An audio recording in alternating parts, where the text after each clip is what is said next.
Hi there, and welcome to this recording on ways of looking at learning. I'm Dr. Emma Kennedy, and I'm going to take you through a lecture on three main things.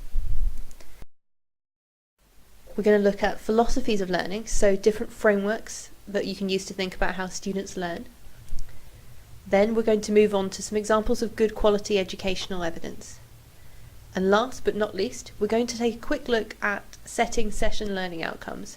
How do we articulate what we want from a particular session of teaching? The first philosophy I want to look at is behaviorism.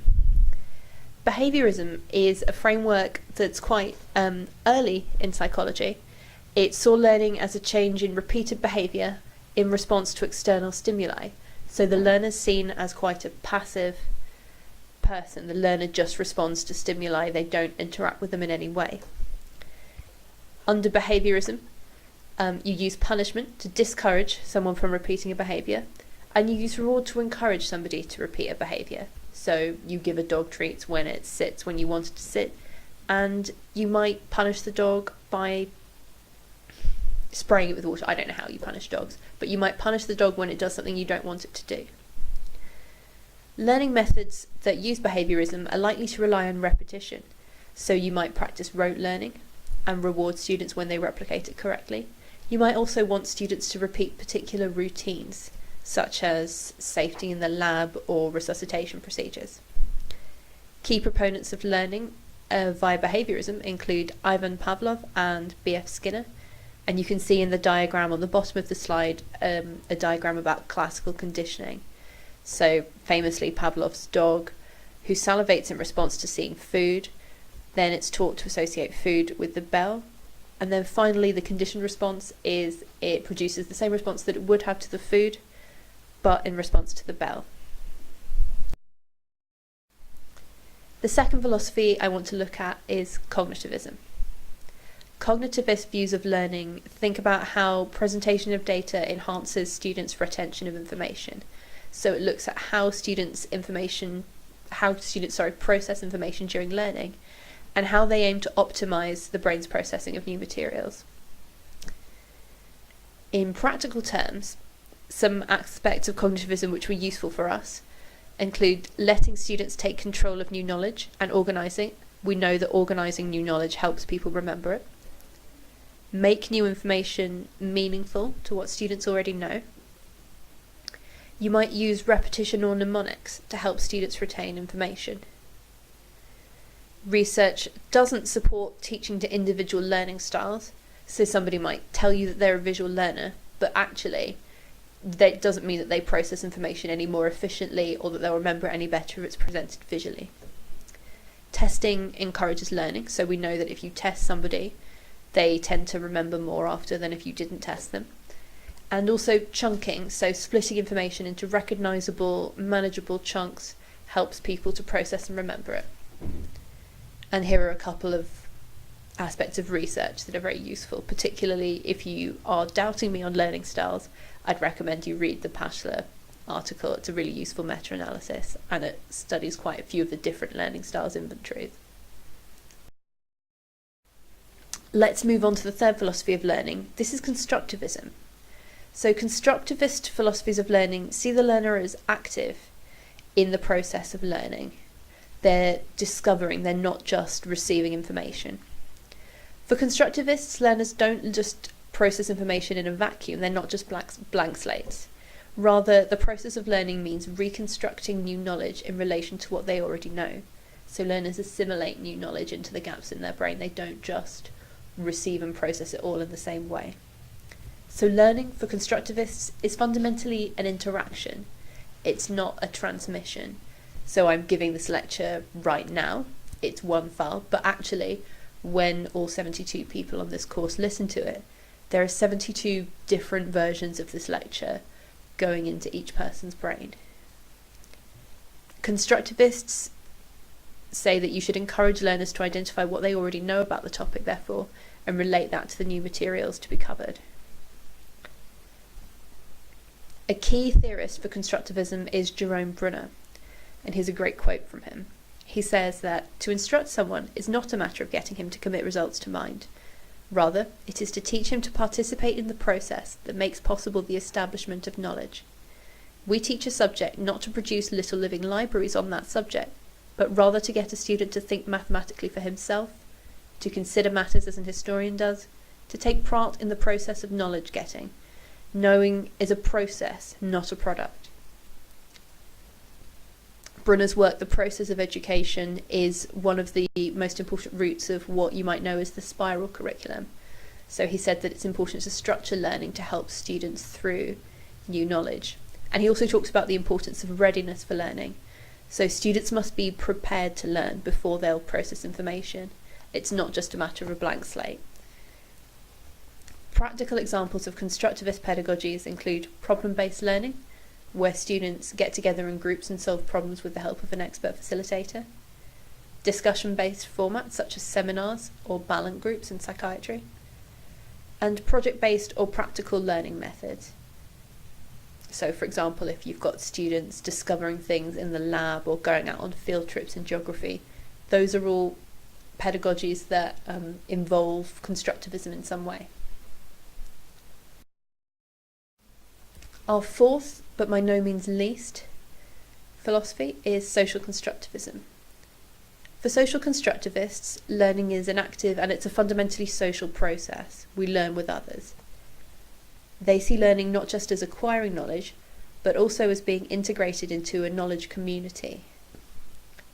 It's through collaboration with others that we learn and that we're integrated into this community. And fundamentally, it's influenced by social and cultural context. So again, learners don't learn in a vacuum. An important thing for social constructivism, a really important concept, is the zone of proximal development. This denotes the area between what we can currently do without help and what we can't do at all. And it denotes what we can do with the help of others. So it's only through the help of others that we actually advance our knowledge and our skills. As you can see from the diagram, this means that there will be areas where your students might be a bit bored, so things that they can already do already, and areas where your students would just panic because it would be too far out of their comfort zone. And then in the middle, you've got this nice green zone of proximal development where you can, or an expert facilitator or their able friends can help them progress. A really key theorist for this framework is Lev Vygotsky, who was writing quite a bit earlier but actually rediscovered in the 1970s. So Vygotsky said that human learning presupposes a specific social nature and process by which children grow into their intellectual life around them. And actually I think that applies to adults as well. So the medics in particular among you will know that we don't really ever stop learning, and we never stop learning from those that we work with, and we never stop growing into our intellectual community. And he officially defines the zone of proximal development as the distance between what he calls the actual developmental level, as determined by independent problem solving, and the level of potential development as determined through problem solving under adult guidance, or in collaboration with more capable peers. So for example, if you take a medical student, they might give you particular answers to questions on their own, but then when they're in their PBL group, solving problems with others and with the help of an expert facilitator, they'll be able to give more sophisticated and more accurate answers. Similarly, in a social science or a humanities subject, students might respond to texts in a particular way and bring those responses along, and they might be quite valuable. But hopefully through discussion with others and discussion with you as an expert seminar facilitator, their interpretations will become more advanced. So now I want to move on to some good examples of evidence in education. Educational research can be a bit of a minefield, as can all research, because we're researching humans and we're researching a process that's so affected by other factors. Educational research, unlike others, it's not just a matter of kind of having one intervention group or one control group where somebody takes a pill and somebody takes a placebo. You know if you're getting a lecture or not. You can't really have double-blind studies. But nevertheless, there are some really good quality pieces of evidence out there that I just wanted to highlight for you. So one of the best quality pieces of evidence, and one that will inform a lot of the seminar that you're going to attend, is an article about active learning and how it increases student performance in STEM subjects. This article is really good quality. It analyses across a large number of disciplines, course types, class sizes. It's important because it's a meta-analysis, so it's a synthesis of existing work on the subject, covering 225 studies. So you know that it's covered a large number of people in a large number of different situations. And it found the difference was just under half a standard deviation, so that's a medium-sized difference, so that's really good. However, on the downside, this is focused on STEM subjects, so if you're in medicine or if you're in the humanities and social sciences, you might also want to add in more subject-specific studies that are relevant to your discipline, even if they are slightly less robust.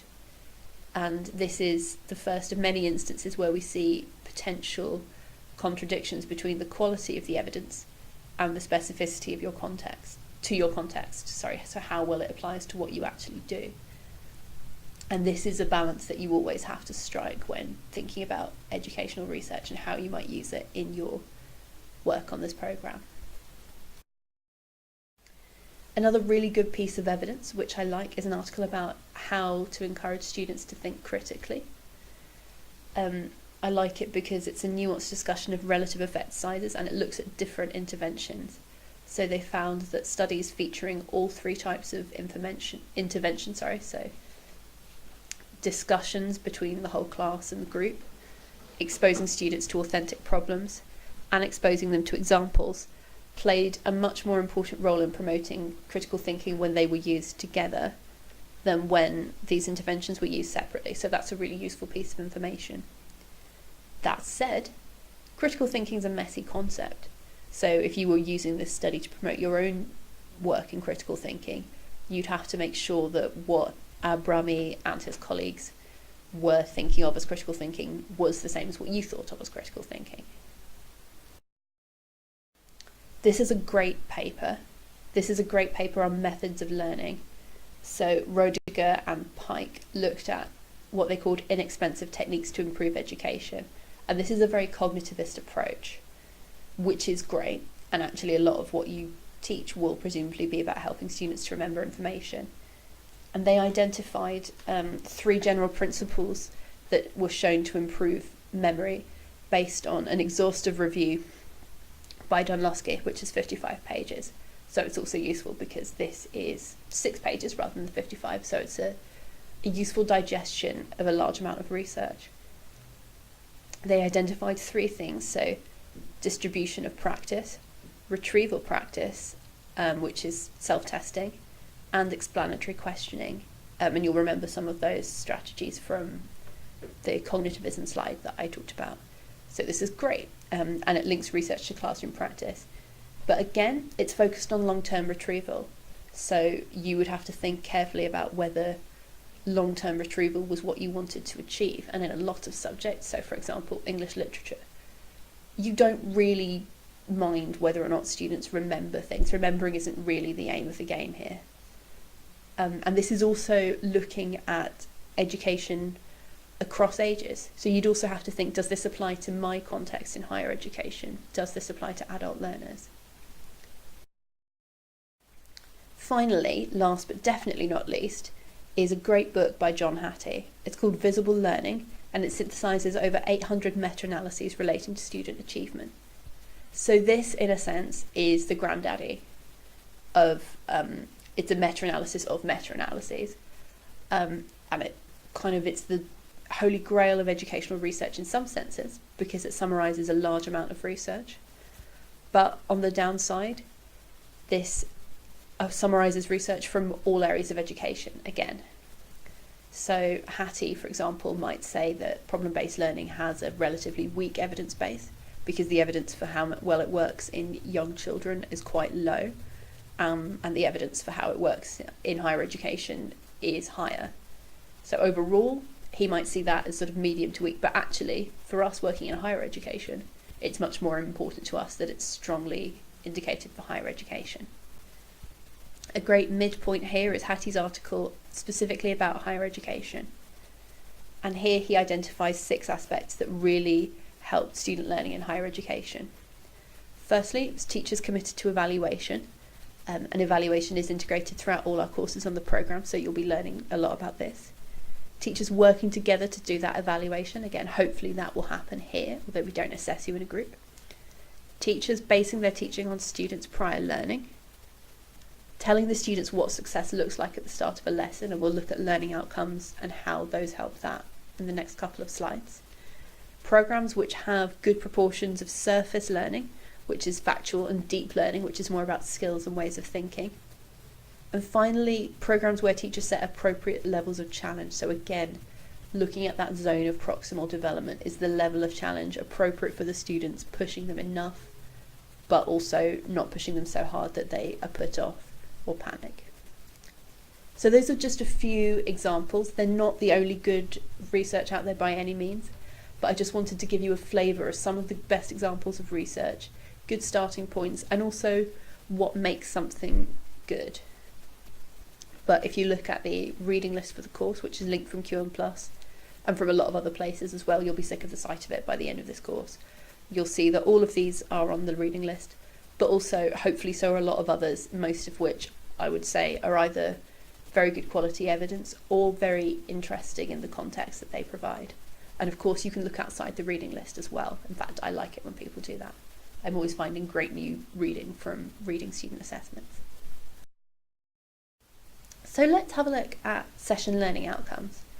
The first assignment for this module is to set a session plan, and one of the aspects of that plan that we expect is that you'll set some session learning outcomes.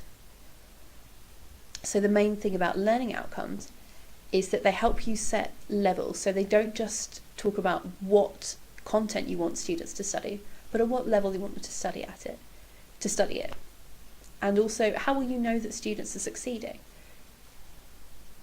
Something that I find useful in doing that is a taxonomy of learning, first invented by Benjamin Bloom, but then updated to reflect the slightly different priorities of creating by Anderson and Krathwohl in 2001. So Bloom's taxonomy divides thinking into sort of 6 broad areas in, I guess, increasing levels of complexity, although there aren't any value judgments, and it's important that we acknowledge that remembering things and understanding is as important as evaluating and creating. And so the top levels of the taxonomy, the ones on the right, depend on the ones on the left. So it goes from remembering and understanding to applying and analysing, so knowing things and then doing things with that knowledge, and finally to evaluating, so critiquing, reflecting and creating. Now, how you use these learning outcomes will vary depending on what you're teaching, the level at which you're teaching and the place in the course. And it will should also be used with caution, so it's not a neat framework. We all know that thinking is messier than this. It's very hard at any given time to say, oh yes, I'm remembering, I'm not analysing yet. Nevertheless, it's a really great way to actually facilitate different ways of thinking about levels of learning. And importantly, it really helps pin down the level at which you want students to do something. So for example, if I was teaching a seminar on the French Revolution, a bad learning outcome would be just to say what we're going to learn about the French Revolution. That sort of tells you what I'm going to do, doesn't tell you what the students are going to do, and it doesn't tell the students what success is.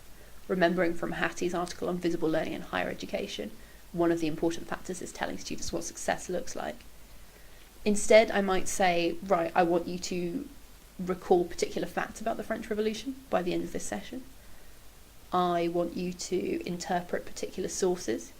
Interestingly, interpret is both, so I guess interpretation in terms of analysis, but also interpreting data.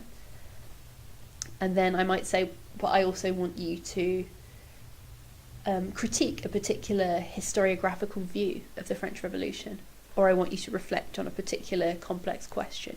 So you can see there, those are much more concrete, so they help students gain a much better sense of what success is. But for me as a planner, they also help me pin down what I want to do in the lesson and what I want the students to do. So then how will I know that the students are successful? Well, I might review whether they can recall these dates, I might watch them analysing sources, and I might get them to discuss and feedback on their reflections. So let's look at another concrete example. This session, and by session I mean the preparation and the first seminar. So after this session, I want you to be able to firstly identify the requirements of this module, ADP7116, and I've done that by using an FAQ sheet, which you will hopefully have seen, using a self-marking quiz on QMUL about those requirements, and going over them at the start of the lesson. I want you to be able to describe some key perspectives on teaching and learning and some key areas on research. And you'll be hopefully doing most of that by listening to this video. I want you to analyse how those perspectives fit with your own practice, and we'll be getting you to do that in the seminar. And also create a session plan that involves active learning. And we'll be having an activity in the seminar on making a passive session active, which involves you creating a session plan. So if any of you can't do that, I'll know, because you won't be able to do the session plan. So there's a model of planning that we use here, OPAR. It's not a hard and fast rule. Sometimes the ratio of activities might differ, but generally speaking, most sessions will have all four of these aspects. So the first one is orienting. So orienting the students and activating their prior knowledge, particularly important to a constructivist view of education.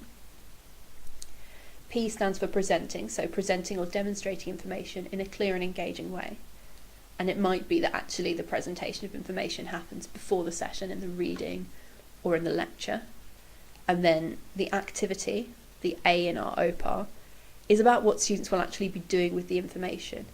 So some lessons might have much more presentation if you're in a lecture, but some sessions will be all activity, so seminars, lab practicals. Most of our session will be activity, although there'll be a little bit of presentation at the start. And also finally review. So how will you check the students' progress, and how will you check that they've understood what you want them to understand, that they're achieving the learning outcomes that you want to? This is based on Merrill's learning framework and also Jeff Petty's work, and both of those are available on the module reading list if you want to read more. You'll see that we've used OPAR to actually structure our 4 sessions on session planning. So next week you'll have seminar 2, which is the first session planning session on orienting and activating prior knowledge. Seminar 3 will be on presenting and demonstrating. The next will be on application and activity. And finally, you'll look at reviewing learning. That's all, folks. Thanks so much for listening. Enjoy those references, but also do check out the module reading list for a wider selection of reading. And I look forward to seeing you in your seminars.